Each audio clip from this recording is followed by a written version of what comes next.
One day, you will wake up in the future, and you'll either say, "I'm glad I didn't quit," or "I wish I had started earlier." The scary part? That future is being built right now, with the choices you make, with the excuses you accept, with the discipline you avoid. Your future self is watching you. The question is, are you helping them or hurting them? If you're ready to change that story, keep watching. Right now, somewhere in time, a version of you is sitting with the consequences of every single decision you are making today.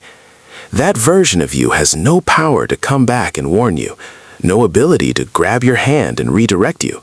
All that future self can do is watch and hope that the person you are right now chooses wisely.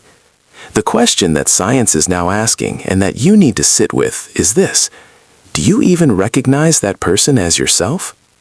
Psychologists have discovered something deeply unsettling about the way the human brain works. When researchers at Stanford University used virtual reality to show people aged versions of themselves, something remarkable happened. Participants who came face to face with a realistic image of their older self immediately began making smarter financial decisions. They started saving more. They started planning further ahead. The reason was not willpower. The reason was connection. For the very first time, their brains stopped treating their future self like a stranger and started treating that person like someone worth protecting. Before we continue, make sure you subscribe to this channel for more motivational content like this. Thanks for doing that. This is the core of what behavioral scientists call future self-continuity, and it is quietly shaping every major decision of your life without you even knowing it. When you feel psychologically close to the person you will become, something shifts inside you. You delay instant gratification. You eat better. You build better habits. You stop burning bridges. But when that connection is weak, when your future self feels distant and abstract, your brain essentially treats that person the way it would treat a complete stranger. And nobody sacrifices comfort for a stranger. Think about that for a moment, because it explains so much.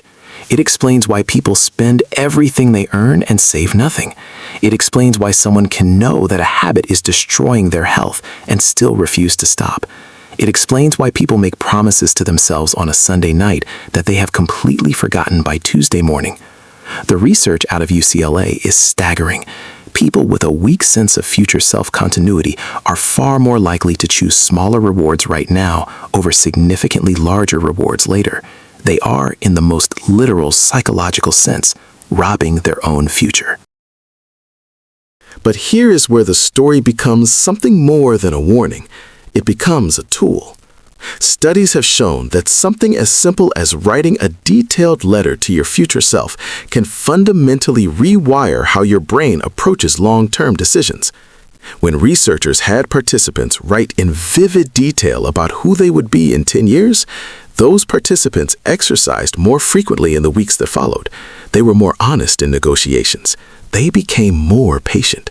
Not because they were told to change, but because they finally felt that their future self was real, was close, was someone sitting just on the other side of the choices they were making.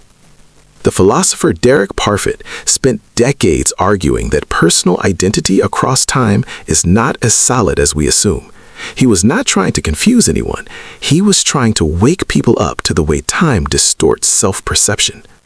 And what modern psychology has confirmed is that Parfit was right. Most people do not live as though their past, present, and future selves are the same person. They live as though today's version of themselves is the only real one, while every other version, the one who will pay the debt, suffer the health consequences, or live in the house they are not building, is somehow fictional. So what does all of this mean for you? It means that every time you make a choice today, you are either doing your future self a favor or handing that person a problem they did not ask for. Your future self cannot negotiate with you. They cannot threaten you or plead with you. They will simply inherit whatever you decide to leave behind. The science is clear. The more vividly you imagine that person, the more you treat their life as your own, the better the decisions you make right now.